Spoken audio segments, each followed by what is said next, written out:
They say it takes a small village to raise a child, but did you know you can also use a village to grow a small business?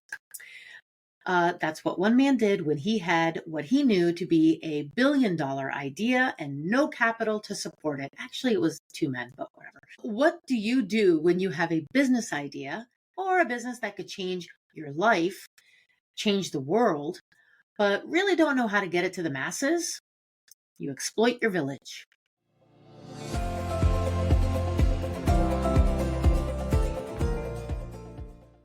Welcome to our show, The Business Behind Small Business. Whether you're selling or staying, we're here to remind you that just because you own a business doesn't mean you are a business owner. We are your hosts, Savannah Stone and Tiffany Ko. Sharing the more finite details of entrepreneurship, revealing the dots between startup and success. No one gets to 1 million without getting a little dirty. I don't know that I can ever say that without dirty. Anyway, there's a lot of business behind small business, so let's get to it. I'm not going to judge you for liking that word. You go right ahead. Say the word dirty. Dirty.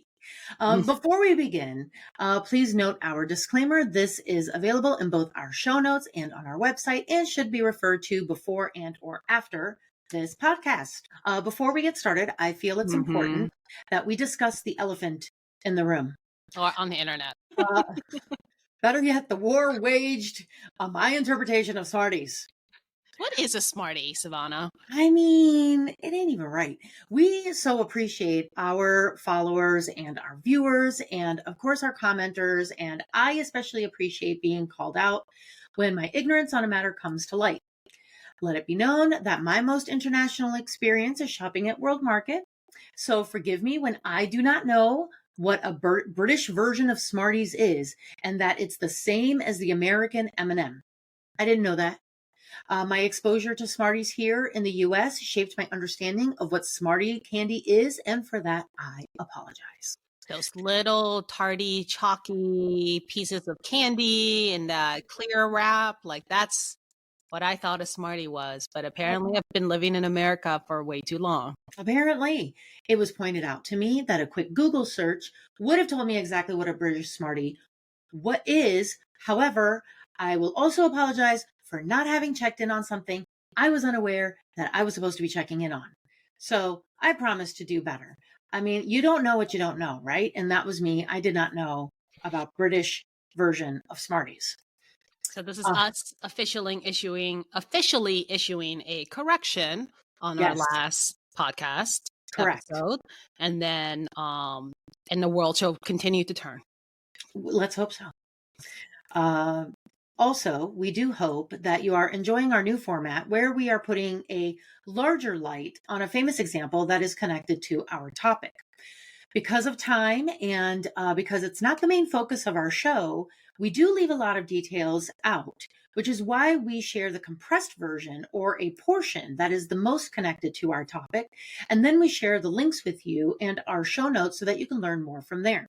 For example, our last show on the Mars family and their rise to success does not include some other main characters and their contributions, but that was, of course, because it didn't make sense to what we were talking about in the show, nor did we really have time to expand on that, meaning those characters or those persons that were influential to the Mars family did not have a father-son connection, and our show was about working with your children. Ergo, that's why it was not in there. Thank you so much for watching our YouTube videos, listening to our podcast, and of course, our YouTube shorts and commenting on all the platforms. We always want to hear from you. Feel free to share with us what you would like for us to do on our show. After all, we are here to help you grow and strengthen your business. And if I say something wrong or if Tiffany says something wrong, I expect you to call us out. And with that, we're going to start our show. We can take it. We can take it. What a Smartie scandal you had on your hands. I mean, it was insane. I was like, gosh. Not the thing you want to go famous for, I'm sure. No. But now I know. I feel like now I'm going to see Smarties everywhere next time I fly through London. I will never make that mistake. Anytime anyone, like Halloween is going to be horrible for everyone because I'm going to be talking about it the entire time. Hey, did you know that the Smarties? Hey, did you know that the M&M? Yeah, I'm gonna do that. I'm gonna be that person. Anywho, And on to today's show and lessons learned from history. Yeah. Sabeer Bhatia was born in 1968 and raised in Chandigarh, India. His father was a captain in the Indian Army, and his mother worked for the Central Bank of India. He enjoyed a quiet, middle-class life in India and attended a boys' school in Bangalore. Caltech offered him a transfer scholarship, so at the age of 19 and with $250 in his pocket, he arrived in the U.S. not knowing a singular person here. Although Sabeer's intention was to go back to India after college to get a great job in India with an Indian company, he decided to get a master's degree instead from Stanford University. Soon thereafter, still not ready to go back to India, he got a job at Apple Computer. This is where he met Jack Smith. I will admit, I could not find a whole lot about Jack's childhood. However, it seems the two of them struck up a friendship pretty quickly. Every morning, Sabeer would come to work and stop by Jack's cubicle and tell him a story about how someone had just sold his company for millions, and he would say to Jack, "What are we doing here wasting our lives?" It was an easy question for Sabeer to ask, but not an easy one for Jack to answer. Jack was shy. He was a very shy person, and at this point in his life, he had a wife and children, and for him, there was a little bit more at stake. Starting their own business was petrifying, and at this point, both men, they were just cubicle dwellers. What did either of them really know about running a business or starting a business anyway? The doubt Jack had in his head did not stop his brain from moving. The idea of creating a software or platform that was so explosive it could change the world forever was exciting to him. Jack and Sabeer brainstormed possible ideas for a few months. They did their best to keep their ideas offline so they wouldn't get fired.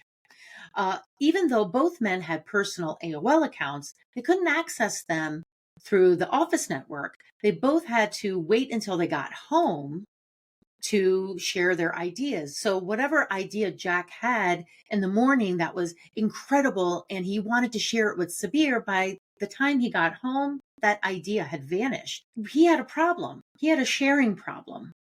He had a problem with the sharing ability of whatever he wanted to share. I know this makes no sense, but it will in a minute. How many times can you use the word share in a sentence? I don't know. That was a lot of shares in one sentence. Wow. Okay. So Jack called Sabeer from his phone. From his car phone.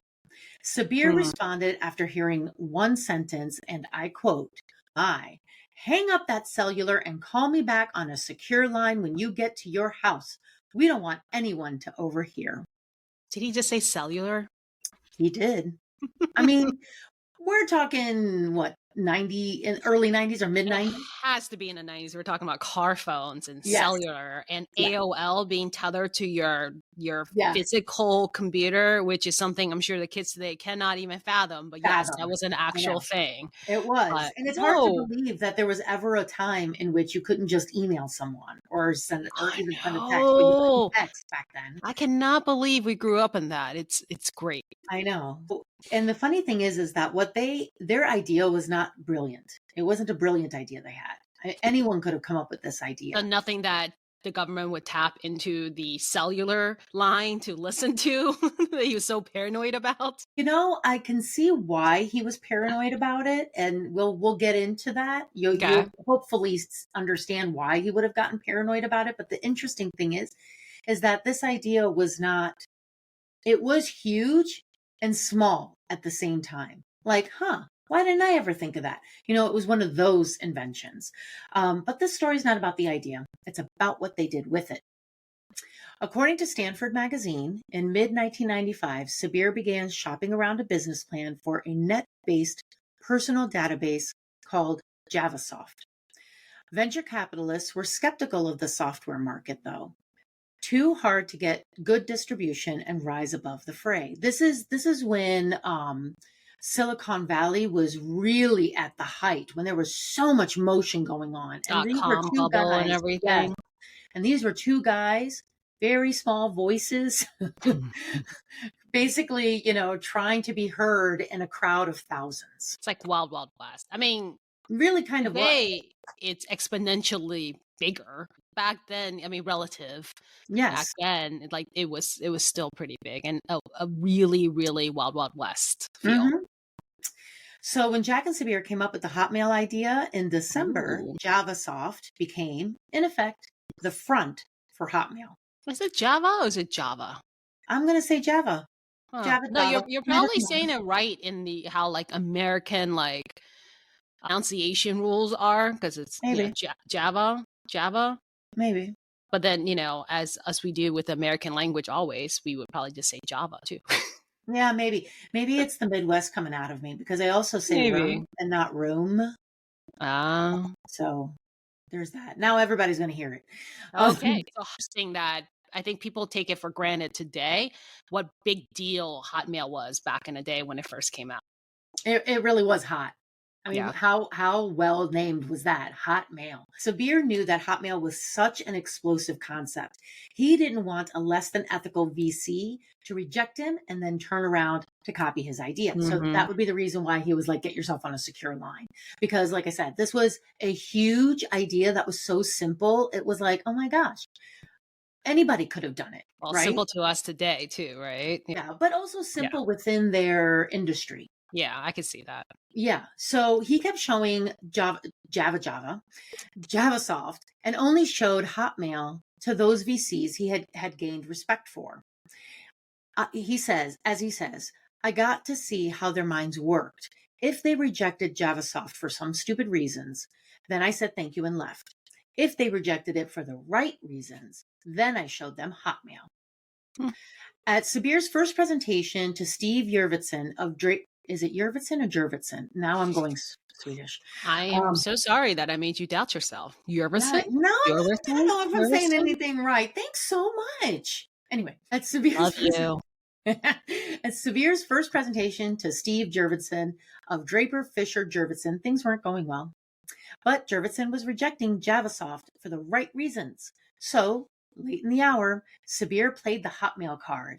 He mentioned it ever so subtly, characterizing it as a marketing tool. Jurvetson wasn't fooled. He saw the pot of gold. In June, with the product ready for launch in a month, Sabeer was running out of money. But he knew that if he launched the service first, he could keep all the leverage over his investors. He convinced all of his first 15 employees to work only for stock options. Not a very common occurrence in the Valley, where the unemployment rate was zero and most jobs came with pay and stock. My greatest accomplishment, Sabeer says, was not to build a company, but to convince people that this is their company. I showed people how this ultimately would benefit them. I didn't do the work. We initiated the avalanche. They launched on July 4th of 1996, Independence Day. It was a fitting date because Sabeer and Jack believed free email was a great populist tool. By then, everyone who owned a computer had email, but with webmail, you could log in from anywhere. So, let's step back from this because, again, we're going to assume that there are listeners that maybe don't even remember this because, to be honest, I've forgotten that was a thing. That if you wanted to get into your email, you had to wait until you got home to get into your email. You couldn't your account was tethered to the only computer you installed it on, basically. Exactly. So during brainstorming about what to do, Draper from the venture capital firm funding them had the idea of putting a message with a link at the bottom of every email saying, and if you remember what the saying was, bonus points to you because I remember this when I got my very first Hotmail. P.S. I love you. Get your free email at Hotmail. He also proposed the link was persistent with the mail conversation when the mail conversation went on. So that morning, Sabeer and Jack wore beepers programmed to flash every hour with the tally of new subscribers. The first users found it all by themselves. Then they told their friends. 100 in the first hour, 200 in the next hour, 250 in the third. The idea was so intuitively powerful that 80% of those who sign up for Hotmail say that they learned about it from a friend. The success of this initiative changed the destiny of Hotmail, bringing the company to exponential growth. The idea led the company to massive growth, and the number of subscribers was around 8.5 million in December of 1997, 1 year after the launch of the service, when Microsoft acquired Hotmail for an estimated 500 million. Hotmail, which is now Microsoft Outlook, revolutionized the way we communicate and interact with each other, offering freedom to users to access messages from any web browser. Pretty cool, huh? Thank you, Sevana, for the blast from the past. Now I recall what it's like to be in the 90s. Hey, but Hotmail did something pretty awesome. I actually read about their story a little while back, and I was kind of inspired by their marketing cleverness. And now I know what you mean by exploiting the village. So essentially, they basically, created something kind of viral that went on, or what we term as viral now. Back then, I guess the word avalanche is how you describe it. Yeah. But essentially, it grew exponentially fast. And the reality is that that was probably a unicorn. But there is a lot of power behind referrals, as you can see. And even though they did it in a very clever way by email, a lot of businesses can do really well if they pay attention to how they're actually getting referrals.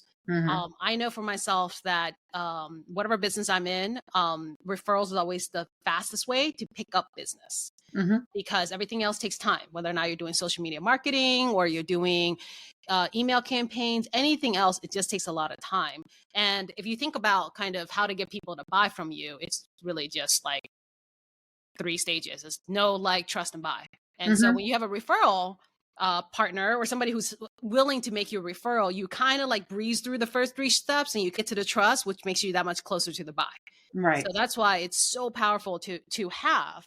Now, I guess not all of us has a email idea that we can generate and copy off of them, but I think we can take a few tidbits from their idea to apply to our real lives, right? One is, and there's, even if you're business to consumer versus business to business, I think it kind of all applies, because referrals just means that somebody is coming to you for business because somebody they trust said, hey, it's a good idea to go buy from them. And we call those people referral partners. These are people that's kind of in our orbit that sometimes may even do the same thing we do. Maybe the same thing as your business. Case in point, like Sevana and myself. Technically, when we had a business, you can say that we're in the exact same industry in outsourced accounting services, but we serve different types of businesses. And so that actually made us referral partners to each other, because what I can't service, I send to her, and vice versa. And so referral partners doesn't have to be they can still be competition, but just not in always direct competition, or there's minimal overlap so that they can actually refer business. Absolutely. So that's probably the easiest thing to think about, is maybe who in your circle, in your industry, is already inundated within the same work that you do, but is somebody you can be friendly enough with, so that you can strike up a referral partner with them. The other thing is to search a little farther out. Now, this is the part I actually really do like is, and I've talked about this with a couple just newer business owners who are like, how do I get started? The first thing I tell them is, think about the people that intersect with what you do. So for us, because we're in the accounting industry, it's a little easier to speak to. But for us, it's not just other CPAs or other accountants. It could also be bankers. It could also be business advisors and coaches. It can also be CFOs, outsourced CFOs. Actually, some of my best referrals came from an outsourced CFO. It could be just things kind of a little bit farther out that you feel like may not have a direct intersection with your business, but they can still make great referral partners. Right. And I think that if you think about, if you give yourself the challenge of saying, think of 5 different industries or service providers that your client would work with. Yeah. What are those 5 different? You're not the only one that can work with this person. And I think that can go with a business to consumer as well. Yes. But we're speaking to business with this. And even though the Hotmail is a business to consumer example, we're we're talking business to business, but I think in any situation you're in, let's say you're an electrician. Well, who else would they work with? They would work with a real estate agent. They'd work with an insurance agent. Maybe a home inspector. A home inspector. These are all the kinds of people that they would work with. They have family members who probably also have homes. So those are the ways in which we want you to expand your thought on who could be in your referral village. Yeah. So when I was doing this exercise for myself, even though I didn't really know what I was doing, but I kind of did it naturally, right? Because I'm kind of like, it's great when I get referrals because they're usually fairly easy closes, especially if your referral partner actually knows what you do and they can refer somebody that's kind of a good fit for you. And I thought, wow, this is definitely the way to go. Yeah, it takes sitting down and just being kind of creative about it and thinking about all the people that your future client, your potential client also touches, who could serve as somebody who is that, I hate to use that cliche word, trusted advisor, but serve as somebody that they will listen to and call up and say, hey, who do you know for this? Right. Because then the person who's in your village basically becomes an advocate for you and warms up the sale, if you will. Yeah. Same as we would do for our referral partners. So again, I'll use the electrician with a home inspector. Home inspector is going to tell you, you really need to get your electrical outlets taken a look at, because if you're planning on moving and something goes wrong here, it could cost you the sale. They're already advocating for the electrician. Yes. No different than, say, a banker, or let's say a banker for me, or for once upon a time you would have been like, hey, you might not get the loan you want. You won't be able to expand your business if your books are crap. So you need to get somebody who can do your books well for you. So.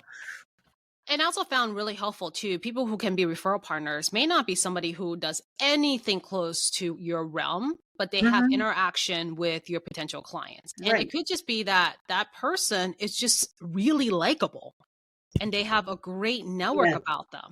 And they're the people who somebody will just call up because they have integrity, and whoever they say is good, somebody will take their word for it and basically say, done, sold, who is this person, right? So sometimes it's also a personality fit of finding and also being yourself, like a super connector in a sense, or somebody who just connects others. And then you are really expanding out. Now, there are other ways too, is, there are some more, straight to the point, which is you can also create referral incentives. So if somebody's going out of their way to refer you, you can think about a referral commission of some sort, or some kind of thank you, maybe $100 gift card or a $50 gift card, or something to give somebody the incentive that they, can refer you and get rewarded. Now, the great thing is most people don't really care so much about the reward. I feel like in business to business, what's important is actually trust and integrity, and you do a good job and you don't make them look bad. It forward is more the thing.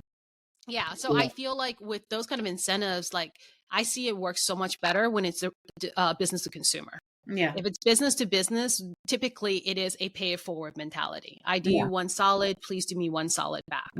And so I think in business to business, it's, you yourself should also be a great referral partner for somebody else. And that kind of goes around full circle eventually. Right. Yeah.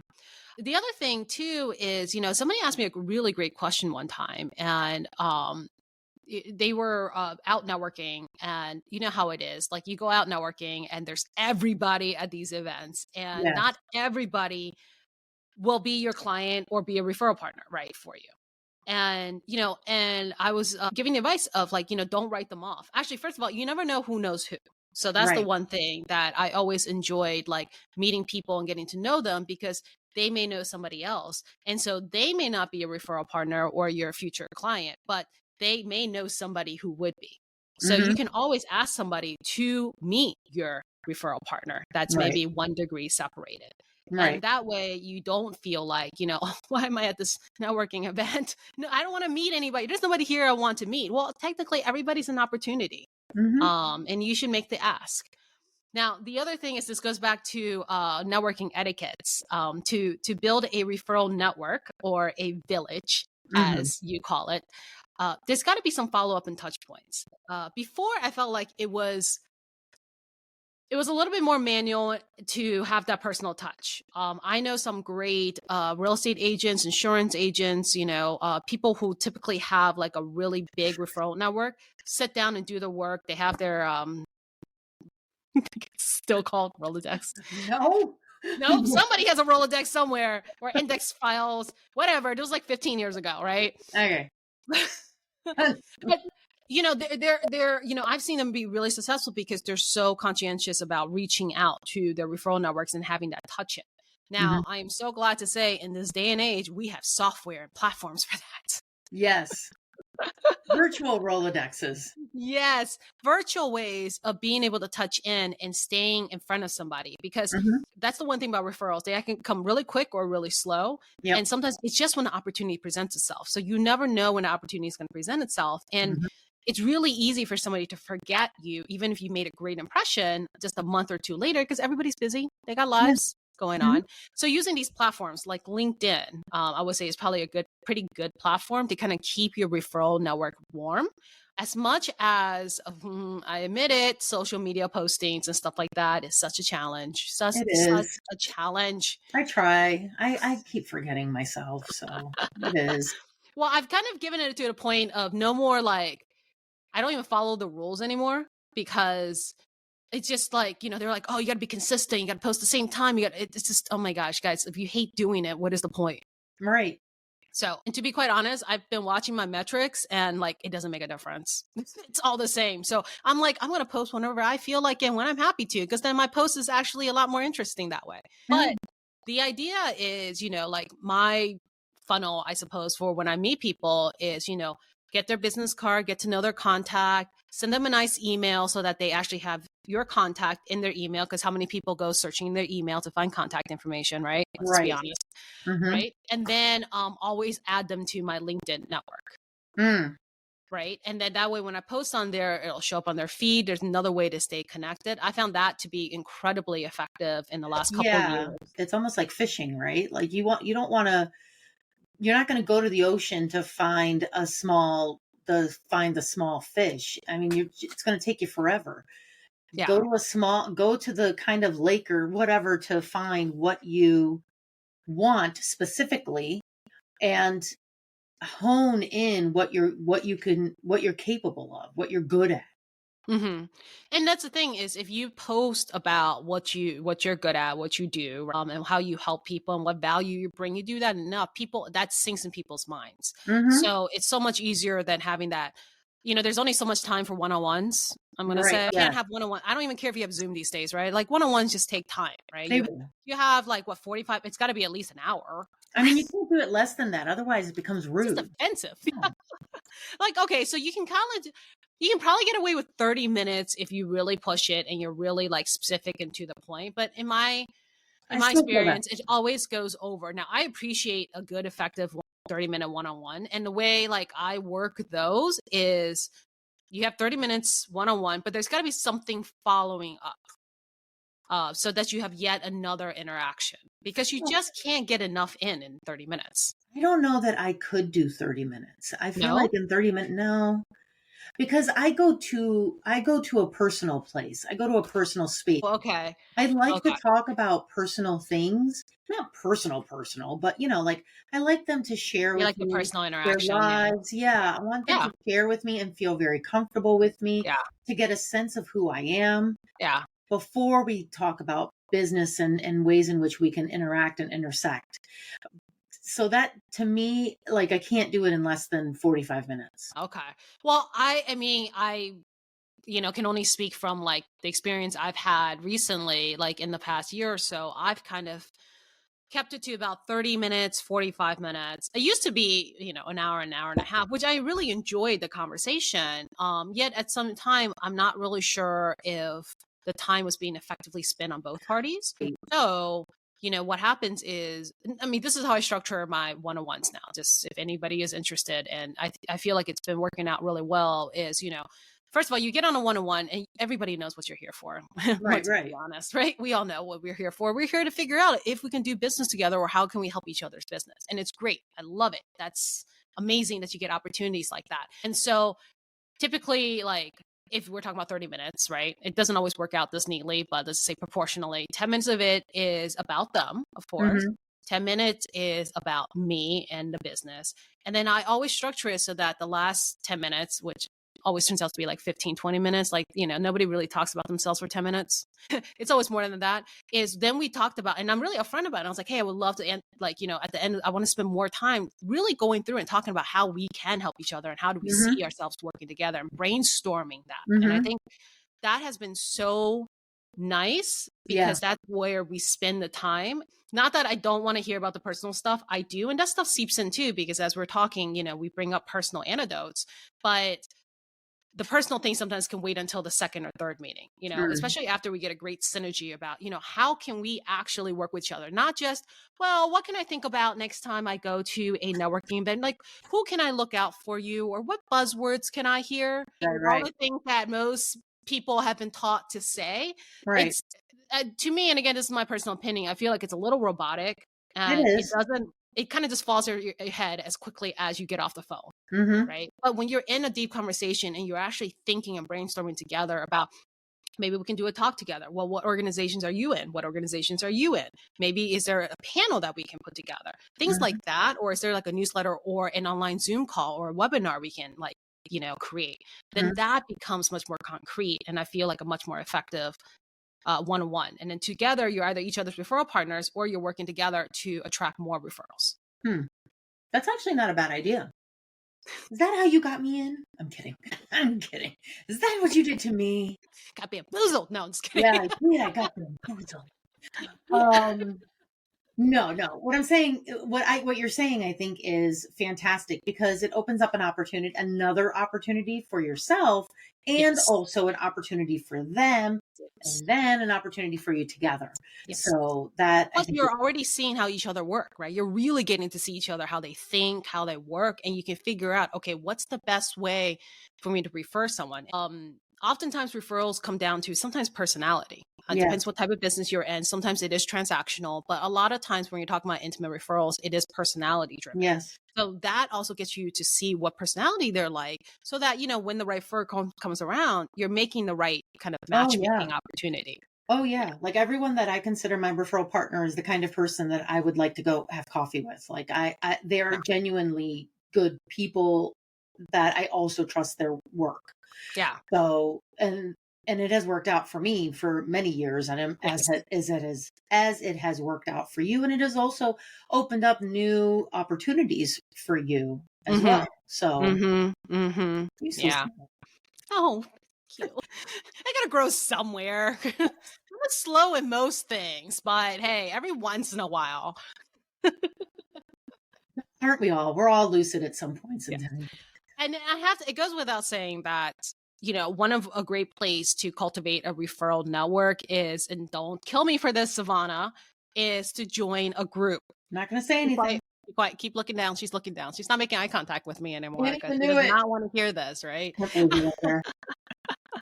But the right group can really kind of build you like an instant village. Now you got to pick and choose, right? There are some groups that there are some people will swear by, and some people will definitely stay away from. And we're not going to name them here because we don't want to bias your views. Right. However, this goes back to the whole fishing analogy that I used. The groups are the same way. If you join a group that has too varied of industries, that sentence didn't make sense coming out of my mouth. But like the industries are too varied. It's going to become more difficult for you for them to hear you, to translate what you're saying into ways in which they can hear you about what it is you do. Yeah. And it's going to be more difficult for them to find those people because they're just not in those circles. So you're right. You got to find the group that fits what you do and will likely have more people in it like you. Yeah, so it's interesting because if you think about it, right? So in our positions and what we do, we are in kind of a trusted advisor role. Right. Which means it usually takes longer to establish relationships with us for people to buy from us because what we do is so sensitive. Right. Now, if I were in, let's say, a trade business, if I was an electrician or I was in the HVAC business or I was a plumber, these groups would be great. because there is a little bit less need for that trust, like that personal relationship, before somebody will refer to you, because you can just exemplify what is it that you do, and people understand that right away. And it's not so much a personality match as in just quality of work. So I think it depends on who you are and what you do, but groups could work out for you really, really well if it matches what your industry is. And the great thing is a lot of these groups allow you to come once or twice for free, or they'll have like a free event or something like that. Yeah. So, you can try them out, see if you like them. Maybe somebody told you, hey, come to my group. I think you would do great. Yeah. You can go there once or twice, depending on what their rules are, and see for yourself if it's a good fit. Maybe your friend says it's a good fit, and for you, you're like, absolutely not. But, you never know. Well, hey, look, so if I was a tax accountant, we're not tax accountants. I don't know if you've been listening to the show, we're not tax accountants. We're operational management accountants, and stuff like operational focused, which, okay, wait, in speaking less technical, think, CFO, controller, that type of deal. Yeah. So, we don't do that. But if I was a tax accountant, I would be in every one of these groups. Yeah. Because that is something that no matter who you are, you will know somebody who probably needs a good tax accountant. And so when you're in these groups, incredibly powerful, because these groups have a set cadence of meeting. The more you meet somebody, the more, that's what they're actually banking on. The fact that if you have so many touch points, you establish that trust and rapport a lot faster, and people feel a lot more comfortable referring to you. So if you're in an industry like that, please go for it. Find all the groups in your area. And it doesn't have to always be a networking group either. It could be an organization, like if there's an organization that gets together within your industry to do masterminding, or masterminds are great too. Yeah, whatever it is, I'm sure you can find your hive that way. Yes. To basically use kind of the sheer force of how that group works to establish that trust. And people always give business to people that they trust, because again, they don't want to look bad by giving you out as a referral. Yeah, because you're supposed to be their company's value add, just as they are meant to be your company's value add. So it definitely works both ways. So well, are we ready to move on to books and recommendations? I think so. Yay. So there's a saying that goes, put your money where your mouth is. And we're going to drill down a bit further to connect what we've discussed at a granular level to tangible sources you can take to the next level.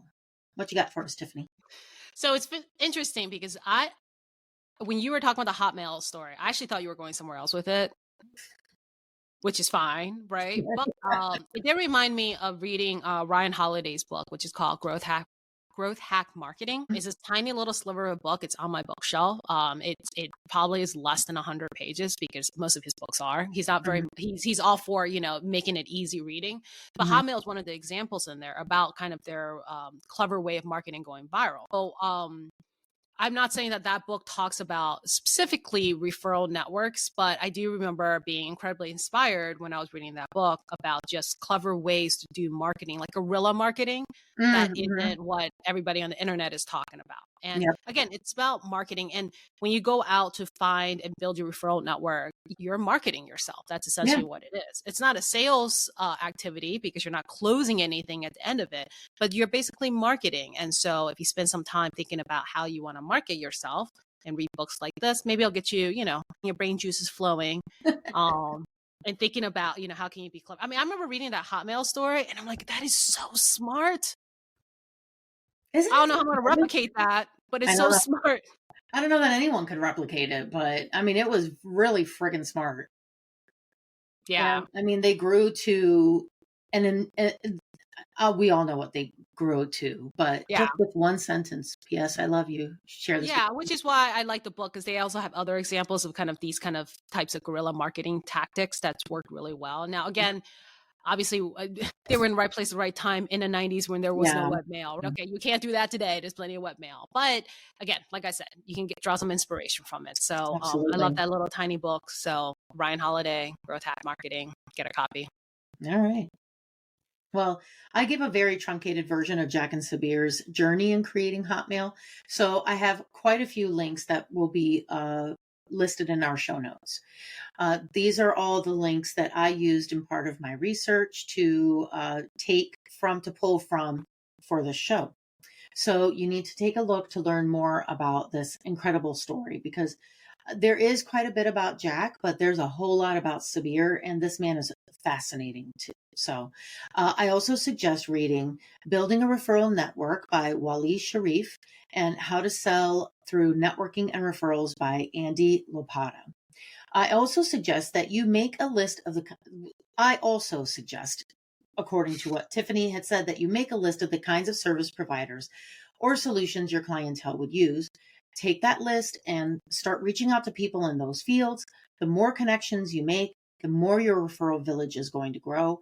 It doesn't matter if you're in a service or sales industry, if you're B2B or B2C, working together with other companies that may also work with your clients will help solidify your relationships, and they're going to create your village. Also, you may want to consider becoming partners with other shops that are located near you. So like if you're in a brick and mortar or you are B2C, or even if you're B2B, maybe you could host a barbecue together for your clients, a flash market, some kind of an event to get people to come out and see you, enter your store, and to also bring people into the stores around you. This kind of camaraderie could bring sales to you and to your neighbors, which is what a village at its core does.